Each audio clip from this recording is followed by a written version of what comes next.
Mga kapatid, magandang hapon po sa inyong lahat. Kinakalas na namin itong makina nung Pajero ni Kuya Jun Del Rosario. Siya po yung galing ng Cavite City at dinala pa dito sa Antipolo yung kanyang sasakyan.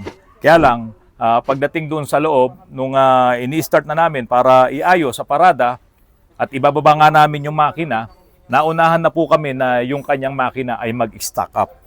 Ang unang reklamo niya rito, nung nag-usap kami, ang sabi niya sa akin, kapag ka daw in-start niya yung kanyang makina, ay hindi nawawala yung oil indicator doon sa kanyang gauge.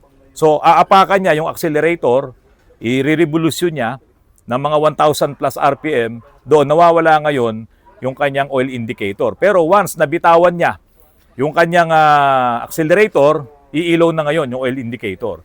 Kaya sa layo po, nung pinanggalingan niya, Cavite City hanggang dito sa Antipolo, mabiyahe na diyan sa South Expressway. Hindi naman sa lahat ng pagkakataon ay nakaapa sa accelerator. Kaya ngayon, makikita mo na umiilaw yung oil indicator na yun po ay nangangahulugan na mahina na yung bomba ng langis sa yung makina. Nung araw, sa mga lumang mga sasakyan, analog po yung, yung ginagamit na gauge doon. Makikita nyo yung analog na meter, yung dial meter, gumaganon siya. Ano bang pinakamalakas na bomba noon? 150?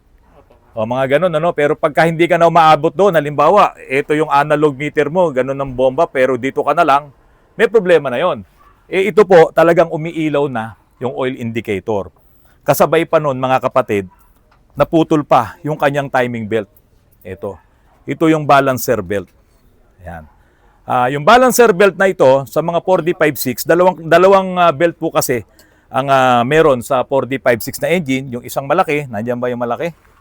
No? Yung isang malaking belt na ganon, na yun yung nagdadala dito sa timing niya mula doon sa crankshaft, papunta doon sa camshaft, at papunta dito sa injection pump. Dapat naka-timing yung mga pyesa na yun. Kung hindi, hindi rin po yan aandar. So yun na lang ang natira, pero dahil nga sa mahina na po yung bomba ng langis, ito ang pinakamatindi ang nangyari. Pumakat na yung mga bearing nito, yung main bearing nito, doon sa sigunyal, na siyang nagpa-stack up talaga doon sa kanyang crankshaft. So ito yung kanyang timing belt. Sa timing belt, mga kapatid, pagka wala ka nang mabasa na label niya, kahit na sa tingin nyo medyo buo pa, palitan nyo na yan eh. Kasi tulad nito, halos sabay naman talaga itong pinapalitan. Yun nga lang, merong mga mekaniko na tinatamad magpalit ng maliit kasi napakaraming trabaho. Ang pinapalitan lang, yung malaki. Baka ganun din ang nangyari dito. Tapos sabi mo, may nakita kang tornilyo na nakakalang? Nahulog? Parang nahulog. Ha? Dito, Glenn, pakita mo. Ayan yung tornilyo niyan. Yung nut. Yung nut niyan. Nahulog dun sa loob. Wala. Walang tornilyo. Okay. So mga kapatid, ipakita namin sa inyo. Ito, stack up. Akyat ka nga ulit dito. Ha? Hindi naman na umuulan yata. Tanggalin nyo na yung payong. Para lumiwanag tayo. Ayan. Ipakita mo yung stack up, yung crankshaft. Balik mo yung yung tornilyo ng crankshaft. Ito, yun. Ayan, yan. Balik mo. Ang usapan pa naman sana namin ni Kuya Jun Del Rosario rito, dahil nga ang problema niya lang, yung mahinang bomba ng langis, kung matitipid yung ibang mga pyesa, titipirin natin. Kaso ang problema, pumakat na yung makina. Kaya mukhang, Peter, wala tayong matitipid dito, no? Wala, sir. Ha? Meron naman siguro yung bore. Yung bore. Opo. Oo, yung liner. Opo. Kung wala namang kalog yung mga piston, yung ring, papalit talaga. So yung bore lang, yung liner. Kung sakali lang, ha? Opo. Yun nga, gusto natin magtipid, pero yung tipid na to, ay yung talagang pasok doon sa specs. Hindi pwede yung tipid na hindi pasok sa specs at talagang magbo-blow by to. Ayan, sige nga, ikot mo nga. Tignan natin. Sige. Baka naman umaarte ka lang. Hindi po Ha? umiikot, boss. Nagmerienda ka na ba? Kausa Ha? po. Ayaw talaga umikot? Ayaw po. Wala na talaga. Stack up. Stack up po ang makina nyo, Kuya Jun. Gustong-gusto mong makita yung video na to, kaya ngayon lang namin na video to dahil medyo meron pa kaming mga inuna. Sabi ko, hanggat hindi makakapag-vlog, ay wag nating ibababa yung makina nito. At isa pa palang problema ni Kuya Jun dito, Lahat ng mga 4D56 na yan, Pajero, Mitsubishi Adventure, ano pa ba? L3, lahat yan, pati yung mga Starex, yung alternator nila gumegewang na ganun. Kaya pag gumewang yung alternator, una-una makakasira ng belt yon. Kaya kung long distance ka, yung belt napuputol ka agad. Ayan, tignan mo, nakagewang ang alternator. Oh. Inabot po yung Ayan. fittings eh. Isa yan sa gusto niyang ipagawa. Oh, tinamaan pa yung fittings. Oh, butas na rin yung fittings. Lapit na sir. Malapit na. So tumatama siya dun sa pulley. O ayan. Yan ang mga problema ng mga ganitong unit. Sa mga Pajero, nahihirapan kaming gumawa ng sapatos kasi meron ako sa vlog niyan, ginagawa namin ng sapatos. Sa mga 4x4 kasi ang daming nakaharang. Kaya nahihirapan kaming gumawa ng sapatos ng alternator sa mga Pajero. Pero sa mga Adventure, nagagawa namin yan pati sa mga Starex. Iiwanan nyo nga lang ng 3 araw dito sa shop. Tapos ito, may problema din ng transmission nito. Kaya since ikaw naman yun nandyan, pagkababa nitong makina, sabihin mo na kay paring Charlie, tirahin na rin yung transmission. Para pagbuo na yung makina, hindi na sila magdadalawang tanggal. Okay, yan. Sa mga naka 4D56, kahit sabihin nyo yung modelo nyo mga Montero, 4D56 din yun. Ganito rin ang timing belt nun. Baka kayo ay nalilibang.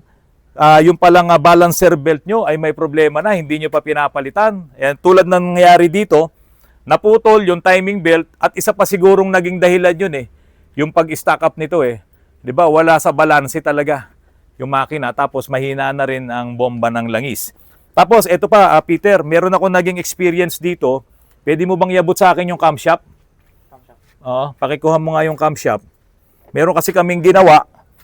Dalawang klase kasi ang makina ng ng 4D56 Ha? Valves, tsaka yung ano. Oo, hindi lang 'yun.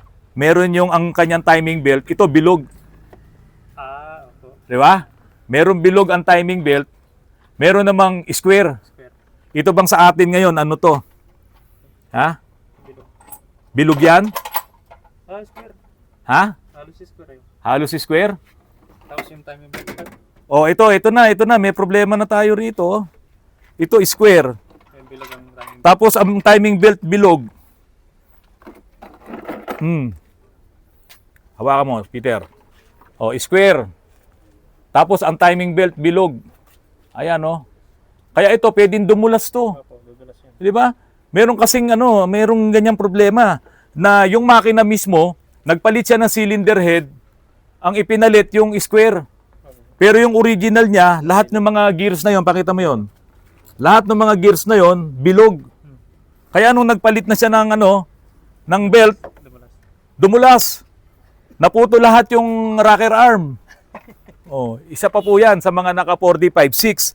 Kaya po mga kapatid, kung bibili kayo ng timing belt, papapalitan nyo ng timing belt ang inyong mga 4D56. Doon pa lang naman namin na experience yun na meron palang dalawang klase ng timing belt ang 4D56. Siguraduhin nyo kung yung original nyo ay bilog or yung square. Kadalasan naman talaga ay yung bilog. Pero bakit ito square?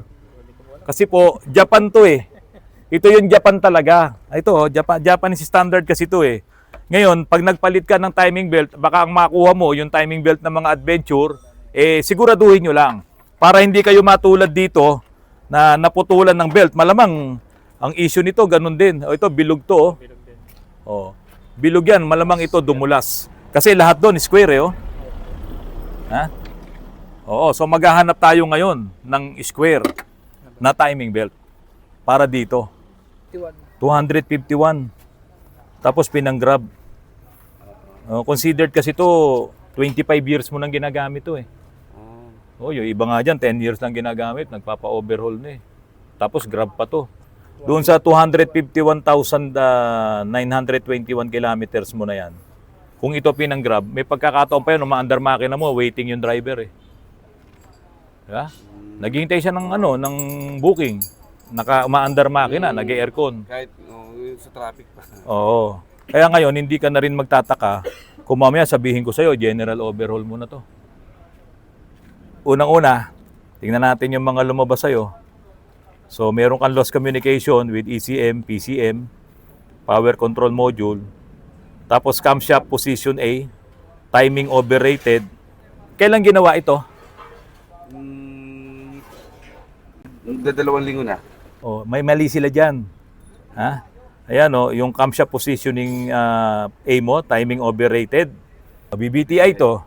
So dyan, may mali dyan sa gawa niyan. Tapos output speed sensor, circuit low, speed sensor, circuit low. Yung mga speed sensor yan sa gulong. Kailan ka nagpalit ng speed sensor, sir? Ito pa lang ano, yung 3 days pa lang po. Hindi, yung speed sensor, yung nakakabit dun sa mga gulong. Di pa po. Biro mo. Wala pa akong napalitan. Eh, yan na yun. Marami kang papalitan dito. Tapos radiator din. Ang radiator, hanggat maaari nga sana, 6 years mo lang gamitin eh. Eh kaya lang kasi sa'yo considered 25 years na eh. So, yun sa 250,000 na tinakbo mo ng sasakyan mo, yung radiator niya sobrang dumi na yan at hindi siya advisable na pinalilinis lang. Camshaft position sensor, timing over retarded. Makupad, no? Makupad. Delayed. Delayed. May Oo. ano siya, parang maubong na. Delayed. Oo. Over retarded eh. Alam mo ba yung ibig sabihin no retarded? Yun may tama. Di ba? Ayan, sa'yo over. Over retarded. Hindi talaga nag-a-advance yung timing mo. Yung BBT mo, yan, yung mga yan. So may mali sa trabaho nung huling gumawa nito. Ipaulit mo sa kanya. Ha? Kasi ayan, kitang-kita bago pa lahat ng ang mga sealant to. Ang kagandahan lang naman din sir sa atin ito, at least ini-explain ko sa'yo at binablog na rin kita. Pwede ka bang makita sa TV? Pwede. Ibinablog natin kasi nga para makita mo kung ano ang problema nung unit mo. So kagagawa lang yan, mga 1 linggo pa lang, may mali sila sa trabaho. Alam mo ba nung araw yung meron ka mga jeep na 4K? Yung mga owner, di ba? Yung distributor, ina-advance natin ganon, bumataas yung minor. Di ba? Pagka ibinalik mo, bumababa yung minor. Atrasado yon. Yun yung retarded. Pero pagka naman pinihit mo yung abanting ganon, uma-advance naman yon. Yun yung kung may taxi ka nung pag lumiliko, tumutupi, naririnig mo, tikit. Di ba maingay? Kasi gusto ng mga driver matipid, gusto nila tumutupi. Kasi pagka hindi ka naka-advance, malakas sa gasolina eh. O yung mga driver ng taxi noon, pinipihit nila yun para tumipid ng konti sa gasolina, pero sinisira nila yung makina kasi misfire yun eh. Di ba? Unwanted fire yun. Sa'yo ngayon, over-retarded ka, hindi naman makatakbo yung sasakyan mo. Gawa nga nung mali yung settings, malamang sa timing chain ka nagka-problema. May narinig ang tumutulog. May naririnig ka. Paulit mo sa kanila. Yung tinawag ko sa kanya, ayoko na nga sana paulit. Oo. Yun sir, kaya nga lang, medyo alanganin na kasi tayo. December ano na ba ngayon? 13. Ang mga tao namin ay mag-uuwian ng December 22.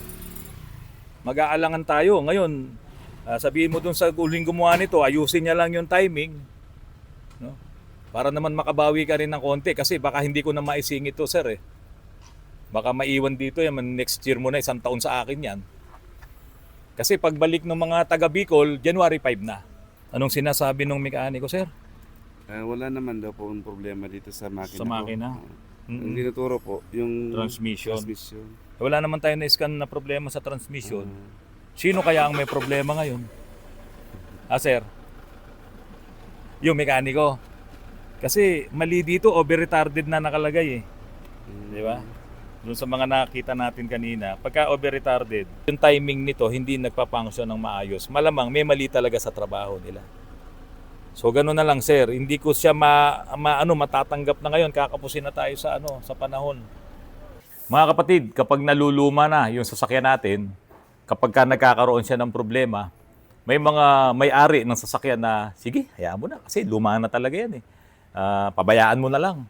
Kaso, ayaw naman nilang mawala sa kanila yung mga lumang sasakyan dahil ito nga daw ay may mga sentimental value sa kanila. Lalo na doon sa mga mag-asawa na mga seniors. Ito pong i-present ko sa inyo ngayon, ito pong Mitsubishi Adventure ni Kuya Ray Picacio na nandyan po sa San Pedro, Laguna. Dinala pa po sa amin itong Mitsubishi Adventure na to dahil ayaw na nga kumambyo ng kanyang transmission, automatic transmission po ito. At inayos naman namin, in-overhaul namin yung kanyang transmission at maging yung kanyang rack and pinion dahil nasira na, pinalitan namin ng bagong rack and pinion. Ngayon, matapos namin gawin yung kanyang transmission, yung kanyang rack and pinion, merong isang malaking problema si Kuya Ray Picacio dito po sa kanyang sasakyan na halos pinag-aawayan ng araw niya ng kanilang asawa o sumasama na ang loob ng kanyang asawa dahil kapag nakasakay ka dito po sa Mitsubishi Adventure na ito po ay gasoline na fueled engine po ito 2.0 na 4G63. Dapat wala kang maramdamang vibration sa loob ng sasakyan. Dapat hindi mo maramdaman yung andar ng isang diesel engine na luma. Bakit luma? Kasi karamihan lang naman ng mga talagang nagbabibrate na body ng mga diesel cars, no, yung mga gumagamit ng diesel engine, ay kapag ka naluma na dahil tumitigas na rin yung kanilang mga engine support at lumalakas na rin talaga yung vibration ng engine na hindi na kaya minsang i-absorb ng engine support. Okay, ito po ay gasoline fueled engine 2.0. Magandang-maganda naman yung timpla ng kanyang makina. Hindi siya talaga nagbabibrate na katulad ng diesel engine. Pero ramdam na ramdam ni Kuya Ray Picacio at ng kanyang misis yung vibration sa kaha, sa loob ng sasakyan. At yun yung talagang halos hindi na nila matanggap pero hindi naman nila maialis sa kanya yung kanyang sasakyan. Ito na po mga kapatid. Nagpalit na siya ng engine support doon sa lugar nila sa Laguna at siningil daw po siya ng 5,000 sa engine support. Hindi naman to original, no? Ito po ay mga replacement engine support lang. Yan, no, kitang-kita pa yung mga welding, hindi talaga siya yung mga first class na engine support na original. Baka nga hindi pa ito yung mga nabibiling Jack ba yun, yung brand na yun? Okay? Ngayon mga kapatid, bago to, 5,000 ang halaga, 3 engine support, plus yung labor pa, hindi pa rin nawala yung vibration. Kaya nung kinausap niya ako, sabi ko, Sir Ray, engine support pa rin ho ang problema nyo. So ito na po, ibinaba namin itong engine support at sinabi ko nga kay Al, imbestigahan mo kung bakit siya nagbabibrate. Ito na, nakita na po namin mga kapatid. Ito yung engine support, dito pa lang mapapansin mo na hindi na maganda yung kanyang yung kanyang forma. Nakatagilid na siya, Tapos kung mapapansin niyo mga kapatid, ito. Ayan. Napansin niyo ba na kumintab siya yung bakal na wala yung pintura? Bakit kaya? Kasi tumatama ito. Nakapatong itong portion na to, ayan Kita niyo yan? Tumatama po itong bracket ng engine support. Ayun. Ito, medyo nakahiwalay siya kasi nga po, walang load. Pero pag binuhat na nito yung makina, didikit na po ngayon itong portion ng bakal na yun dito. Kaya pag pinaandar mo talaga, useless na yung trabaho ng rubber.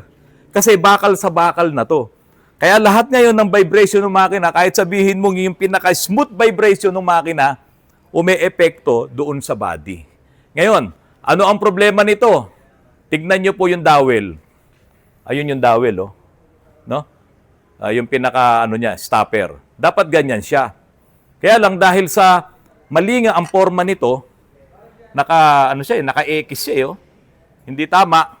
Sumusunod ngayon itong bracket, no? Ito yung mismong nandoon sa engine. Sumusunod ngayon dito sa dowel na 'yon, no? Kaya ngayon na out of alignment yung engine support. Sumasayad. So ngayon, solved na po yung problema ni Kuya Ray Picacio. Anong gagawin ko dito? Di syempre, para hindi naman masayang itong engine support na ito, babawasan ko po yan. Babawasan ko yung portion na yan. Ayan. Hindi naman yan hihina. No? Hindi naman masasacrifice yung tibay nitong engine support kasi tatanggalin lang natin yung portion na yon. Pero dito, hindi na tayo magtatanggal dito. So dito lang tayo magtatanggal. At nasisigurado ko mga kapatid, kapag ito ay naibalik na, ay muli na pong magkakaroon ng magandang pag-drive or magpagbabiyahe si Ray Picacio at ang kanyang misis. Dahil hindi na nila mararamdaman yung vibration na para silang minamasahe sa kanilang sasakyan. Mga kapatid, ayan, binaba ko muna. Marami tayong nabibiling pyesa na akala natin kapag kakinabit natin ay okay na. Kaya dapat, bawat bili natin ng pyesa, kung ito ay sasalpak na natin doon sa ating sasakyan, no, dapat talaga inoobserbahan natin.